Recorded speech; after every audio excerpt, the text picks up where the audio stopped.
A ver, yo creo que para mí lo primero que es importante a la hora de sentarme aquí, ya os anticipo que sentarme aquí es una cosa que no me gusta, porque esto de ponerme así en una mesa como a contaros algo que yo sé y vosotros no sabéis es algo que a priori no me agrada mucho. Yo preferiría, y de hecho voy a intentarlo, a pesar de que haya limitaciones porque sois bastantes y el espacio igual nos puede limitar un poco, pero yo creo que es mucho más interesante que construyamos las cosas que vamos a aprender o que vamos a trabajar entre todas, que venga yo aquí y os dé una chapa y luego os vayáis por ahí a la playa y a saber que eso os va a quedar, ¿no? Me parece mucho más interesante construir el conocimiento de una forma colectiva que ponerme yo aquí en un lugar de que yo lo sé todo y os lo voy a contar, porque también sería mentira.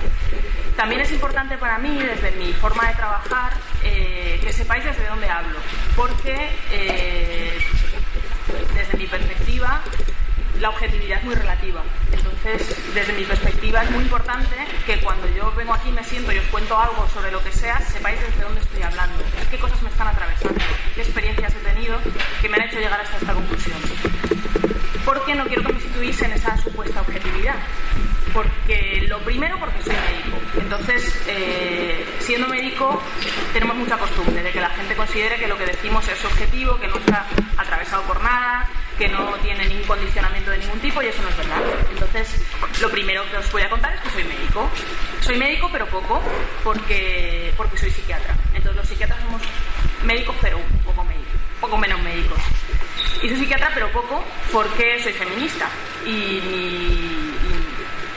mi conocimiento o la forma en que los feminismos me atraviesan, pues hacen que mi forma de ejercer la psiquiatría también sea distinta. Creo, intento. Entonces, mi identidad psiquiatra pues está un poco atravesada también por esto de ser feminista.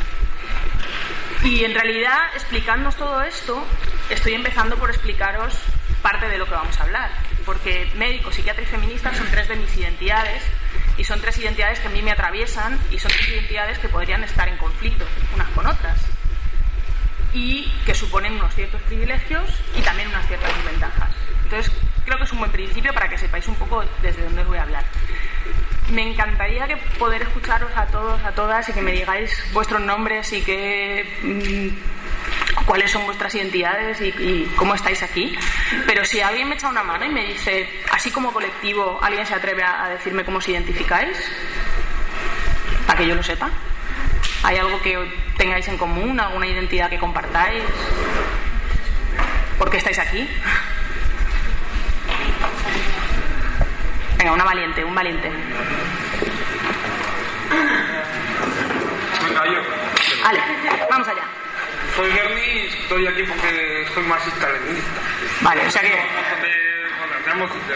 marxista-leninista es una identidad vuestra, ¿no? O por lo menos de algunas de vosotros. Vale, ¿alguien más anima a darme alguna otra identidad que haya por aquí?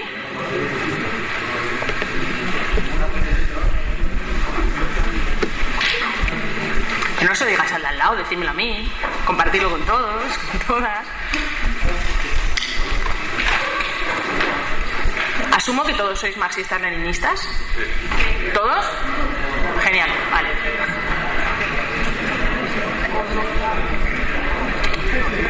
Y vamos a suponer que yo no sé nada sobre el marxismo-leninismo, ¿vale? No sé nada. Y esa identidad se construye en oposición a algo. La identidad marxista-leninista, ¿estáis ahí porque os oponéis a algo? ¿Sí? ¿A algo que es un sistema de opresión, por ejemplo? ¿Sí? Suponemos que yo no sé nada de esto. ¿Alguien me dice qué sistema de opresión es? El capitalismo. Vale, o sea que vuestra identidad se construye en oposición a un sistema capitalista que consideráis que os oprime, ¿no?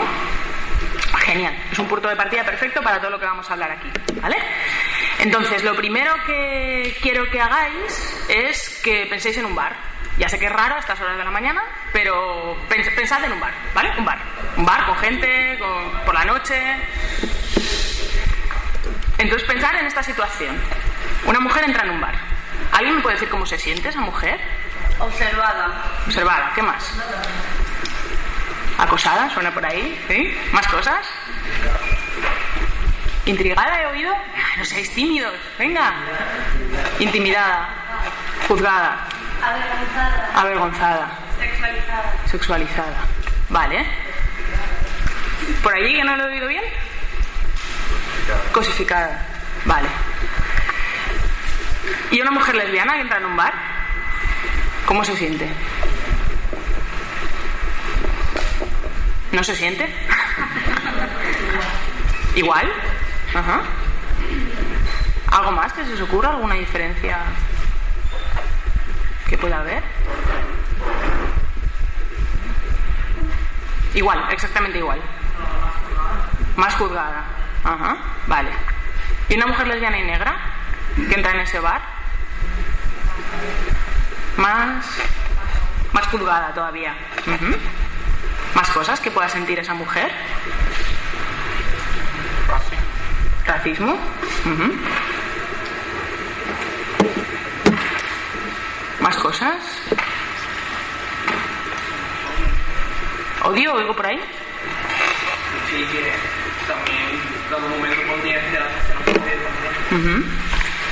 O sea, que incluso se puede sentir en riesgo físico en ese contexto. ¿Y si es sorda, además de negra? ¿Cómo se va a sentir?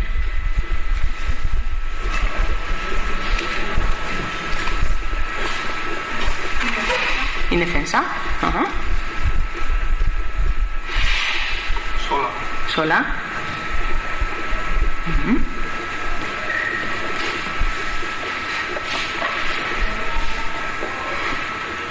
¿Y si además de ser lesbiana, negra y sorda tiene más de 65 años?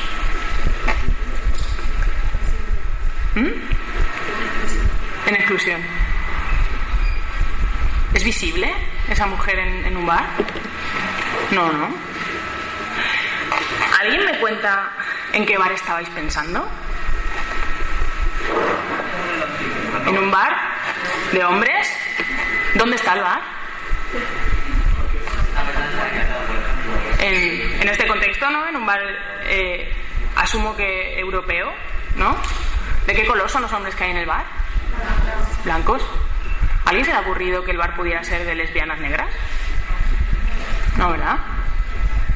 O de, no sé, para personas, en un bar al que van personas mayores de 60 años.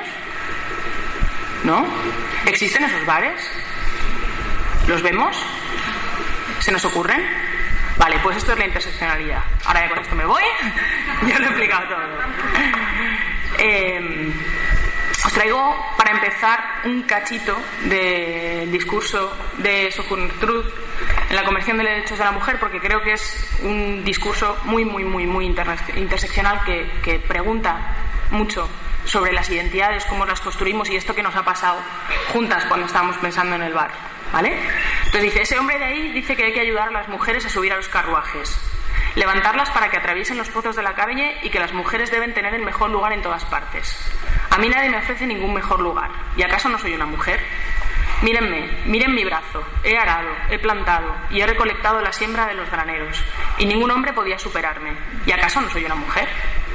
Podía trabajar tanto y comer tanto cuando podía conseguir comida como un hombre. Y soportar el látigo también. ¿Y acaso no soy una mujer? He parido hijos y visto a la mayoría de ellos ser vendidos como esclavos. Y cuando lloré la pena de una madre, nadie más que Jesús me escuchó. ¿Y acaso no soy una mujer? ¿Veis cómo se construye la identidad de esta mujer? ¿Alguien? No sé. ¿Qué es? ¿Qué está preguntando? ¿Es igual ser mujer blanca que ser mujer negra en este contexto? ¿Es igual ser mujer que hombre en este contexto? ¿Ella es una mujer? Porque no os he preguntado, pero me jugaba a la mano que cuando he dicho una mujer entra en un bar, todo el mundo pensaba en una mujer blanca. Eso deja fuera a otras muchas mujeres, ¿no? Que no entrarían dentro de esa categoría mujer a priori. Eso deja fuera a esta mujer, ¿no? Que es por lo que ella está preguntando. Se supone que es una mujer, pero al ser negra no van a ayudarla a atravesar los pozos de la calle y no le van a dejar el mejor lugar en todas partes, ¿no? Pues esto es la interseccionalidad, todo esto que nos está pasando en este ratito. Os voy a dar algunas referencias, algunos nombres, para que podáis buscar, leer, si os apetece, si os seduce, No me voy a entretener mucho en la teoría porque para mí la interseccionalidad es algo que una vez, primero, es algo que una vez lo entiendes, ya no te lo puedes quitar, ya lo siento por vosotros, vosotras, porque lo vais a llevar puesto a casa. Es una forma de mirar el mundo, pero para lo que mejor sirve es para utilizarla como forma de mirar el mundo. Entonces yo quiero que lo que intentemos hacer juntos, es intentar utilizarla, ¿vale? Que es a lo que vamos a dedicar parte del tiempo que vamos a estar aquí. Pero bueno, para que sepáis un poco de dónde viene el concepto, el Combahee River Collective, en un manifiesto feminista negro, ya hace un análisis en el que incluye clase, género, raza y sexualidad, ¿vale? Son un colectivo de mujeres negras que trabajan investigando y reflexionando sobre si el patriarcado afecta igual a todas las mujeres y si todas las mujeres desarrollan las mismas estrategias para enfrentarse a él. Y se dan cuenta de que hay una simultaneidad de opresiones, de que no es solo una la que me está oprimiendo, sino que hay varias opresiones que están funcionando de formas distintas a la vez y ante la que nos enfrentamos de formas distintas, y que no es lo mismo cómo me afecta una opresión si soy una mujer blanca que si soy una mujer negra, ¿vale? Esta es la reflexión que hace este colectivo. Después Kimberly Crenshaw introduce la noción de interseccionalidad, que es con la que vamos a trabajar ahora. Y después hay varias personas que empiezan a escribir dándole vueltas a este concepto y que le van añadiendo o lo van redefiniendo para hacerlo pues cada vez más complejo y más completo. Entonces Phil Collins habla de patrones interrelacionados de opresión. Entonces lo que plantea es que no solo hay un sumatorio de opresiones, no solo nos pasan varias opresiones a la vez, sino que esos patrones, esos sistemas de opresión están interrelacionados y pasa algo cuando se juntan, ¿no? Ejercen un efecto no solo sobre nuestras experiencias vitales, sino que ejercen un efecto también unos sobre otros, ¿vale? Davina Cooper habla desde una perspectiva de los feminismos socialistas y marxistas de sistemas duales. Entonces investiga cómo funciona el patriarcado y la clase, cómo se interrelacionan el patriarcado y la clase, ¿no? ¿Qué pasa? Cómo funcionan sobre nosotros y nosotras y cómo funcionan interrelacionándose entre ellos. Abundando en esta idea de que las opresiones no funcionan solas y que no se suman unas a otras y ya está, se introduce el concepto de interdependencia, ¿no? Que son vivencias entrelazadas en categorías interdependientes. Después, que este es un concepto que yo creo que os lo queréis porque creo que nos va a servir mucho para trabajar, se introduce la idea de ejes de desigualdad, es decir, no pensar las opresiones como algo que se nos cae ¡pum! Encima de la cabeza, unas encima de otras y ya está, sino como algo que nos atraviesa en varios ejes, ¿no? Y esos ejes se cruzan en un punto y en esa forma de entrecruzarse se relacionan con nosotros, se relacionan con cómo construimos nuestras identidades. Me lo habéis explicado muy bien al principio cuando me decíais que vuestra identidad marxista-leninista se construye en oposición a, luego un sistema de opresión también os construye una identidad, ¿no? Que esto es algo que quiero que lo tengáis ahí para trabajar más adelante. Y además de funcionar como sistema de opresión, también genera una resistencia, ¿no? También esa identidad con la que os encontráis a gusto es una forma de resistencia también, ¿no? En los textos de la Unión Europea se introduce mucho la idea de discriminación múltiple, sobre todo para cuestiones relacionadas con raza, con género, con migración, ¿no? ¿Qué pasa cuando una persona pues es lesbiana, negra, sorda y tiene más de 65 años, ¿no? ¿Cómo se suma todo eso? Y está muy presente en los textos legales. Pero he llegado hasta aquí y todavía no os he explicado de la interseccionalidad. Os voy a dar varias descripciones para que os vayáis construyendo la que más os guste, ¿vale? Yo os voy a contar lo que han explicado algunas personas sobre la interseccionalidad. Si queréis leer más en profundidad en castellano sobre el tema, este es el libro imprescindible, el libro de Lucas Platero. Pero bueno, yo os voy a dar algunos apuntes y luego si os pica el gusanillo, pues leéis un poco más en profundidad. A ver, lo que se plantea desde una perspectiva interseccional es que las vidas de todas las personas, y no solo de aquellas que forman parte de las minorías, están construidas sobre la base de organizadores sociales y estructurales que jerarquizan nuestras experiencias. Las vivencias individuales se construyen dentro de los márgenes de macroestructuras sociales que no solemos poder elegir, que nos vienen dadas, pero que sí contribuimos a mantener o desafiar, ¿no? Es un poco lo que estáis haciendo aquí. Hay una estructura que existe, que está, que no habéis elegido, que ya estaba aquí cuando llegasteis, pero estáis intentando trabajar para desestabilizarla, desafiarla, no reforzarla, no mantenerla. Entonces, desde una perspectiva interseccional pasaría lo mismo con muchísimas otras estructuras de opresión, ¿vale? Están ahí cuando llegamos. Yo cuando llegué al mundo alguien dijo que yo era una niña, ¿no? Y eso tiene una enorme implicación en toda mi vida. Entonces yo puedo quedarme ahí manteniendo la noción niña tal y como entendemos niña, ¿no? Pues podría dedicarme a ponerme vestiditos, a no moverme muy lejos de donde están mis papás, a jugar con las muñecas, ¿no? Yo podría reforzar eso o podría desafiar esa estructura, ¿no? Podría ser una niña que corre, que se sube a los árboles, que va lejos, que juega con otras cosas, ¿no? Entonces, de alguna manera, esa estructura nos construye una identidad que viene dada desde fuera, ¿no? Es lo que yo llamo heterodesignación, ¿no? Cuando llega alguien y te dice lo que tú eres, ¿no? Pero ahí hay un margen también para desviar esa identidad.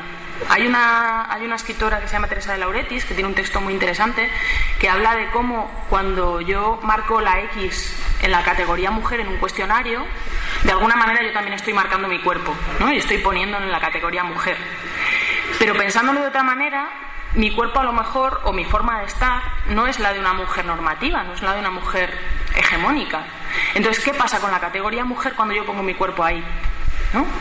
De alguna manera la estoy modificando, de alguna manera estoy deformando esa idea mujer cuando yo pongo mi cuerpo ahí, ¿no? Entonces, sobre estas cosas es sobre lo que quiero que vayamos pensando. ¿Para qué sirve la interseccionalidad? Pues se utiliza para señalar cómo diferentes fuentes estructurales de desigualdad mantienen relaciones recíprocas, lo que os explicaba antes. Todos estos sistemas de opresión no están cada uno por su lado y te los encuentras por ahí, sino que están interrelacionados entre sí. Y les pasan cosas a los unos con los otros y nos pasan cosas a nosotros y a nosotras con esos sistemas de opresión. Es un enfoque teórico que subraya que el género, la etnia, la clase o la orientación sexual, como otras categorías sociales, lejos de ser naturales o biológicas, son construidas y están interrelacionadas. Y vengo yo aquí como médico a soltaros esto, de que estas cosas no son biológicas. Que hay algunas que son mucho más fáciles de entender, ¿no?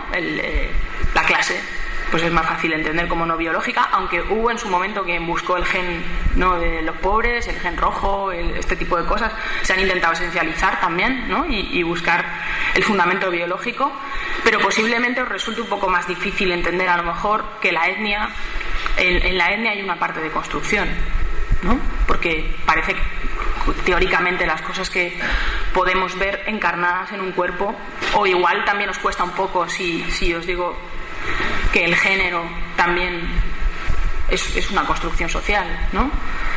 Ni os digo ya el sexo, que nos meteríamos en unos jardines tremendos. Pero vamos a intentar pensar, ¿no? Si nos ponemos como investigadores interseccionales, como investigadoras interseccionales, vamos a intentar pensar que todas estas estructuras están construidas, ¿no?, socialmente, que tienen un enorme peso de construcción social. Y, por supuesto, están interrelacionadas y asociadas al privilegio. Porque estoy hablando de opresión, opresión, opresión y estoy no hablando del privilegio, ¿no? Esa construcción social de esas categorías sociales implica que en función de dónde estemos respecto a la raya de la categoría, vamos a tener un privilegio o vamos a tener otro, ¿no? Aquí podéis ver un poco más claramente, más visualmente, lo de los ejes de opresión, ¿no?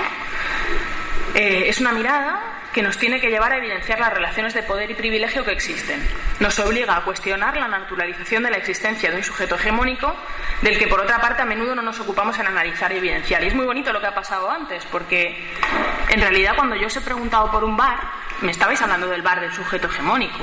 Estabais pensando en un bar de hombres, blancos, europeos, probablemente de clase media, ¿no? Estabais pensando en lo normal. Entonces, el trabajo que vamos a intentar hacer es desmontar lo normal. Vamos a ver incluso si existe lo normal, ¿no? Si existe ese sujeto hegemónico. Si alguno de los cuerpos que hay aquí encarna ese sujeto hegemónico. Yo siempre cuento una cosa que me pasó una vez haciendo un taller. Pues una de las cosas que hago son talleres en los que trabajamos con el drag king, que es una masculinidad excesiva, hiperbólica, con mucho sentido del humor, pero que no es encarnada por personas que han sido designadas como hombres cuando nacieron, sino como mujeres. Entonces hacemos talleres en los que vienen chicas y trabajamos la masculinidad desde ahí, ¿no? Y construimos un hombre desde ahí. Entonces una de las cosas que hacemos es ponernos ropa distinta, que es una de las cosas que hay que hacer para ser leído como un varón en el espacio público. Entonces un día pues yo monté un taller y vinieron un montón de chicas al taller, y entonces viene una amiga mía y me dijo, pues es que no tenía ropa en casa porque no tengo hermanos ni colegas, compañeros de piso y tal. Entonces me he ido a casa de un amigo a pedirle ropa para vestirme de señor, y entonces cuando le he explicado lo que iba a hacer, él me empezaba a decir, buah, pues mira, si tienes que ser un tío, lo que tienes que hacer es, mira, te vas a sentar así, vas a hablar así, te vas a mover así. Le dijo una serie de cosas que tenía que hacer, ¿no? Y en un momento dado mi amiga le paró y le dijo, oye tío, tú no haces nada de todo eso. O sea, ¿qué me estás contando a mí? ¿Cómo tengo que ser para ser un hombre? Si tú que eres un hombre no haces nada de todo eso, ¿no? Entonces, esta es la lógica de la interseccionalidad, ¿no? Existe ese señor blanco de clase media europeo que tiene todo el privilegio, ¿no? Podemos encontrarlo si nos vamos a buscarlo. Y si eso no existe, si esa construcción social no funciona, ¿por qué tiene todo el privilegio? Entonces, vamos a intentar respondernos a estas preguntas, ¿vale? Sacar los móviles y las calculadoras. ¿Lo veis desde ahí? ¿Llegáis a verlo? ¿Más o menos? ¿Sí? ¿No? Me cago en la leche. Bueno, os lo voy a leer yo. Ir calculando, a ver cómo estáis en materia de privilegios, ¿vale? Venga, de raza. Los que sean blancos se identifiquen como blancos, que sumen 25. Asiáticos 10. Latinos menos 50. Negros menos 100 y otros ya menos 100 también. Y mirando a ver cómo va esto del privilegio, ¿vale? Sexo, los que os identifiquéis como varones, pues más 25. Las mujeres menos 50. Si hay personas que se identifiquen como intersex, pues menos 75. Hay más de 2 sexos en esta lista. ¿Qué cosas? No os voy a pedir que me contéis luego las identidades que habéis ido encontrando, ¿no? Hacerlo para vosotros, pero respecto a la orientación sexual, si os identificáis como hetero, pues sumaros 20. Si os identificáis como bisexuales, sumaros 10. Asexuales, 0. Y si os identificáis como personas LGTBQI, menos 150, ya lo siento, amigos, amigas. Respecto a cómo encarnáis vuestro género, ¿alguien sabe qué es cis? ¿Género cis? ¿Nos lo contáis por ahí? ¿Porfa? Es cuando te identificas con género que se llama la clave. Ajá. Cuando te identificas con el género, pues te llaman a la clave. O sea, cuando vinimos al mundo nos dijeron, ¿eres una niña? Pues tú te identificas como mujer luego, ¿no? O cuando vinimos al mundo y nos dijeron, ¿eres un niño? Pues luego te identificas como varón. Vale, pues los que os identificáis como cis, os podéis sumar 20. Los que os identifiquéis como personas trans, pero paséis bastante, pasar. ¿Alguien me ayuda? ¿Qué quiere decir pasar? ¿El passing sabéis lo que es? ¿No? Bueno, pues passing es cuando una persona trans no es reconocible desde fuera como trans. Es decir, cuando su apariencia en el espacio público está en consonancia, tan en consonancia con su género sentido, que no os daríais cuenta de que es una persona trans. ¿Vale? Eso es el passing o el ser pasable en castellano, ¿no? Entonces, si alguien se identifica como persona trans pero tiene un buen passing y no se nota, ¿no?, que es persona trans, se puede poner 10. Si alguien me ayuda con genderqueer, ¿sabéis lo que es genderqueer? ¿Por ahí he oído sí? ¿Va? ¿No? ¿Nadie? ¿Nadie sabe lo que es genderqueer? Vale. Genderqueer, transgénero, gender hacker, pirata del género, son personas que no se identifican con su género asignado al nacer, pero tampoco se identifican como hombres o como mujeres. Se identifican como de otra forma o se identifican como alguien que está en algún lugar en el espectro entre masculinidad y feminidad, ¿no?, entre hombres y mujeres, pero no se identifican ni como hombres ni como mujeres, ¿no? Entonces, si tu identidad es genderqueer y estás fuera de la lógica binaria del género, menos 100, ya lo siento. Y si eres persona trans visible, que los demás desde fuera puedan ver que eres una persona trans, menos 500. Es una posición muy arriesgada. O sea, si esa lesbiana negra que entraba en un bar se podía encontrar en riesgo físico, imaginaros una chica trans, por ejemplo, ¿no?, que entra en un bar. ¿Cómo se puede encontrar? ¿Cómo se puede sentir? Respecto a dónde vivís, si estáis en Europa, no corráis todavía, que veo alguno por ahí escribiendo. Europa, la de arriba, cuentan los noruegos, los suecos, esta gente, no sé si hay noruegos o suecos por aquí, pero os he visto correr con el lápiz ya a la normalidad. Si sois de Europa de arriba, 25. De Estados Unidos, 20. De Europa, ahí por en medio, no corráis tampoco. Alemania, Inglaterra, más 15. Japón, Australia, más 15. China, urbana, más 10. Europa, esta es la nuestra, la abajo. Francia, Europa, Francia, España, Italia, Grecia, 0. Europa, pero ya mucho peor, Grecia, Ucrania, Polonia, menos 20. China rural, menos 100. India, menos 100. África, menos 400. Este medio, menos 600. Y otras, pues ya podéis elegir. Vamos con el atractivo, esta va a ser bonita. Si vuestro atractivo está 9-10, os podéis sumar más 20. A ver, ¿veo algún boli por ahí? Atractivo. Si tenéis una cara guapa, os podéis sumar más 10. Venga, va. Caras guapas hay, por aquí. Venga. Si estáis un pelín pasaditos, pasaditas de peso, menos 10. Si consideráis que no sois muy agraciados o agraciadas, menos 20. Y si consideráis desfigurados, menos 40. Vamos con la discapacidad. Discapacidad es una palabra que a mí no me gusta nada. Yo prefiero hablar de diversidad funcional, luego más adelante igual os explico un poco por qué.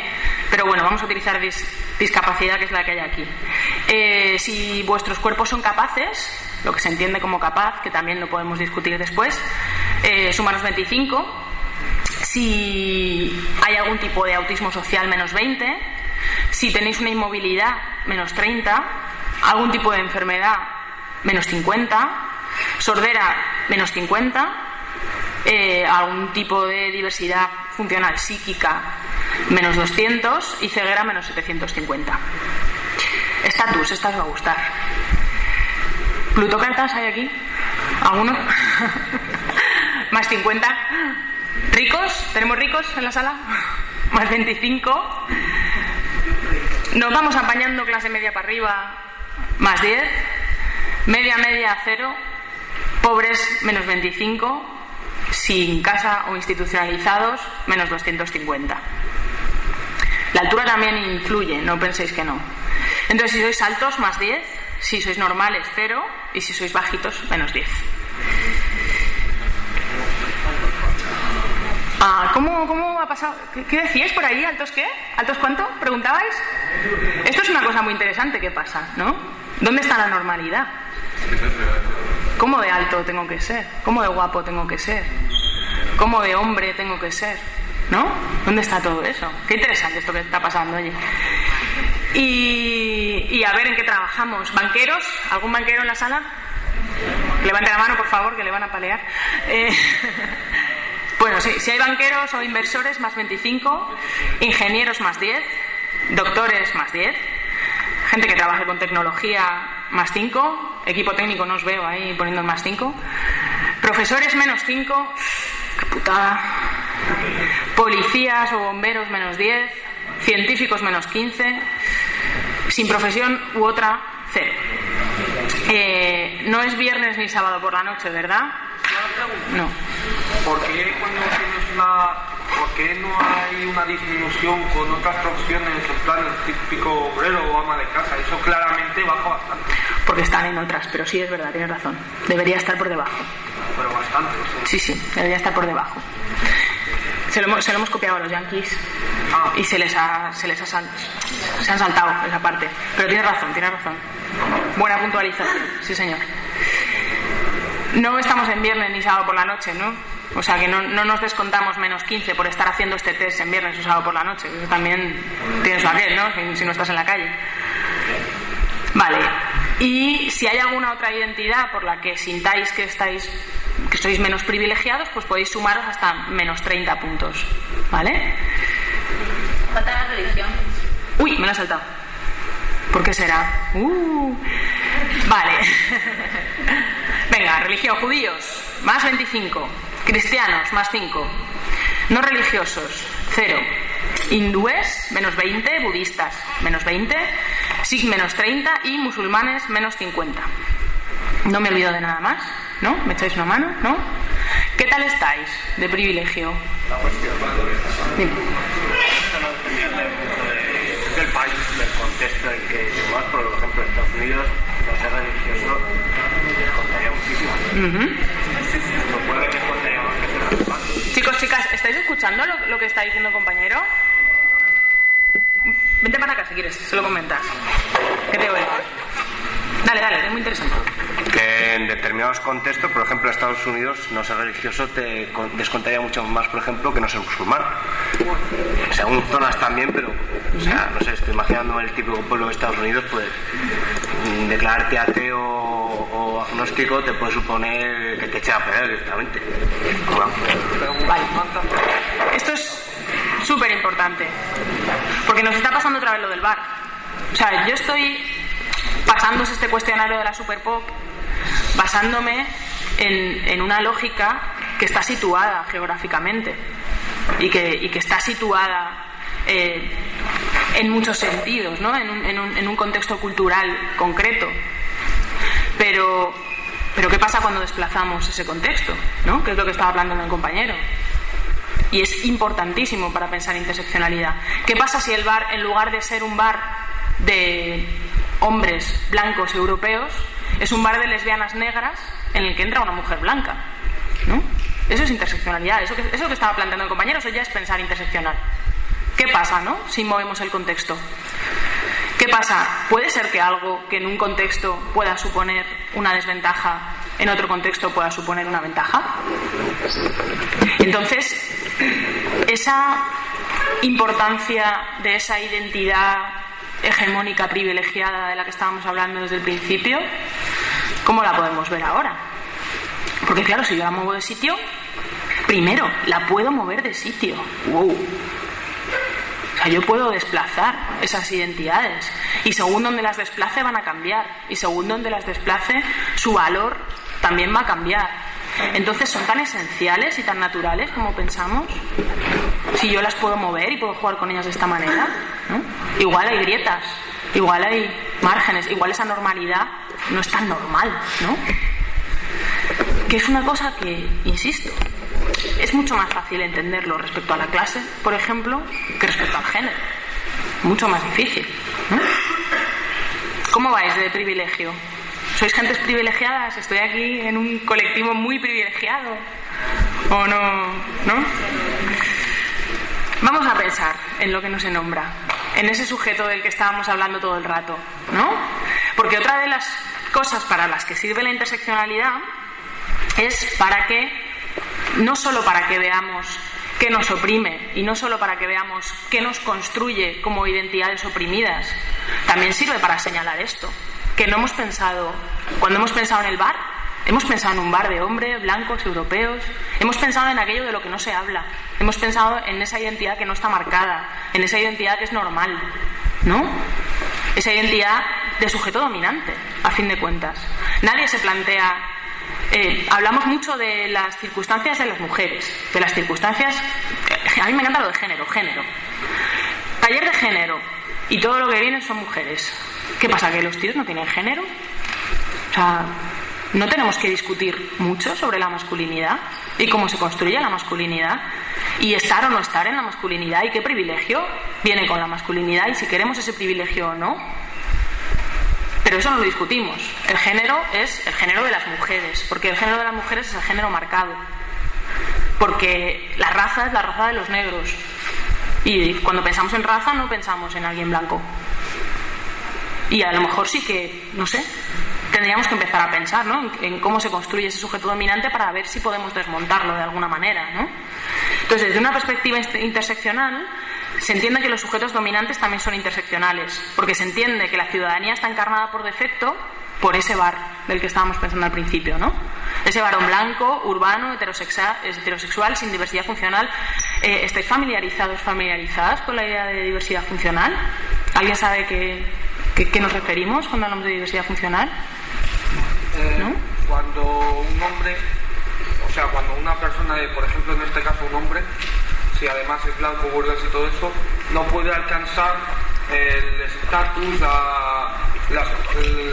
el estado que le pone la sociedad. Es decir, por ejemplo, a un hombre se le suele poner como rol el que lleva el pan a casa.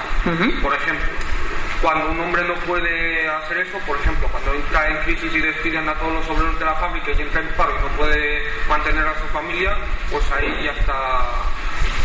Vale, es una perspectiva súper interesante de la diversidad funcional, porque tal y como yo os traigo el concepto no es exactamente eso, pero sí es muy interesante porque diversidad funcional tiene que ver con capacidad.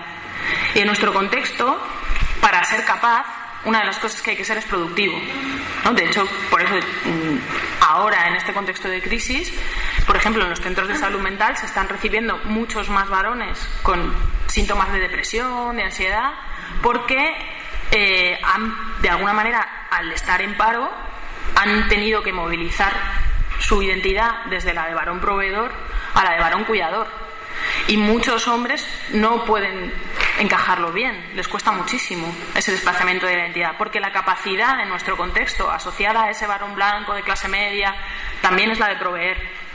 Pero en este caso utilizo diversidad funcional para referirme a lo que entendemos como discapacidad.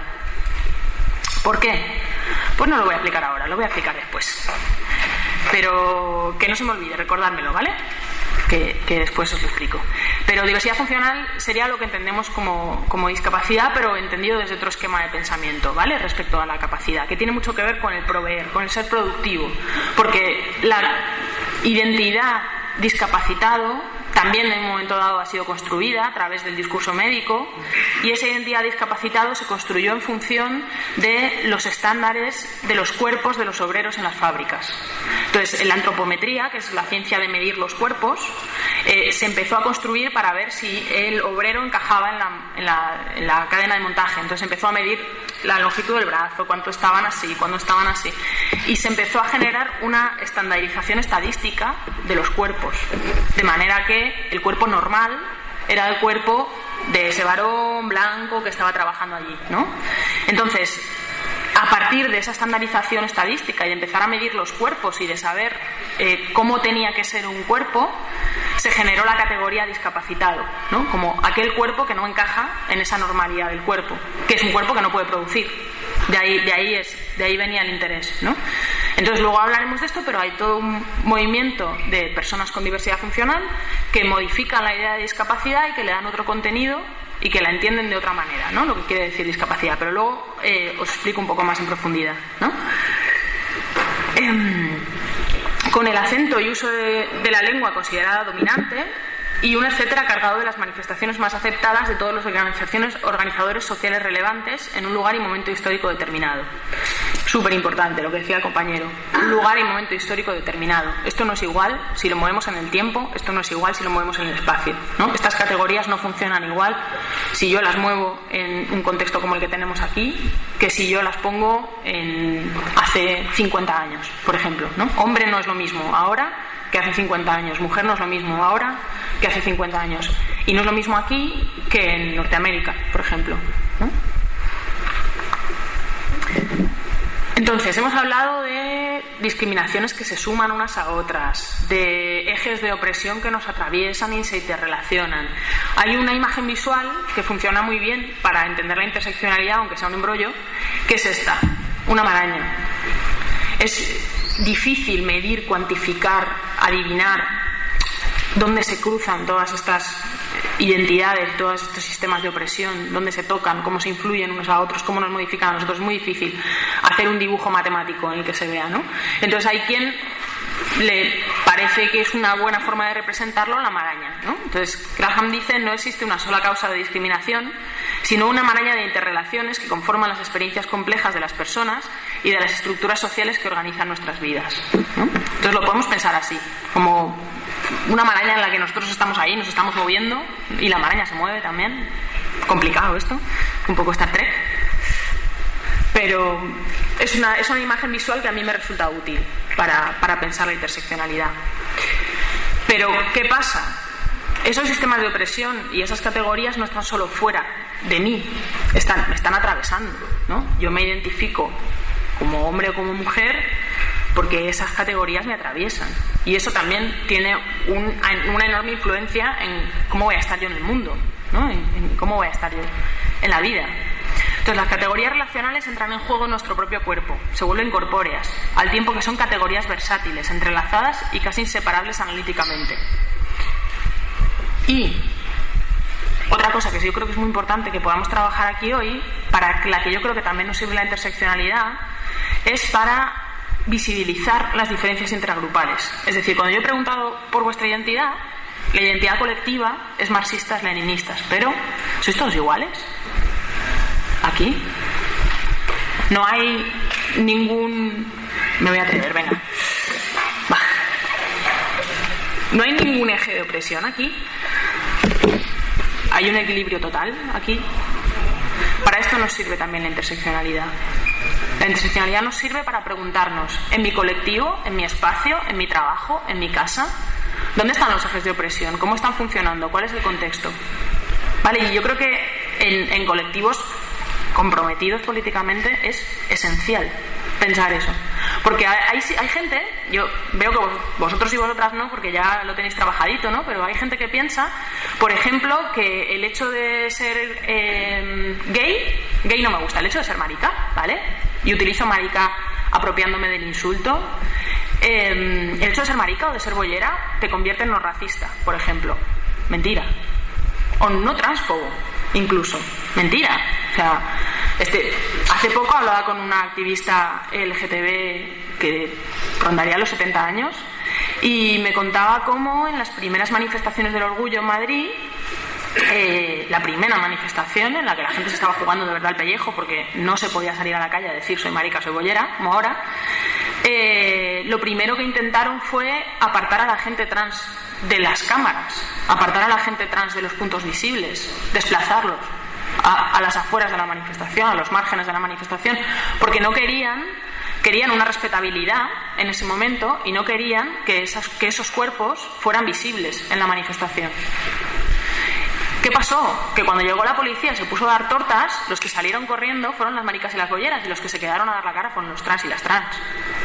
Entonces, presuponemos a veces en ese bar normativo que en nuestros colectivos, que en nuestros movimientos comprometidos políticamente y críticos, no vamos a ser racistas, no vamos a ser machistas, no vamos a ser capacitistas, ¿no? Como que una serie de cosas no las tenemos en cuenta.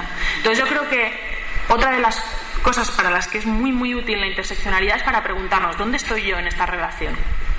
¿Dónde estoy yo en este contexto?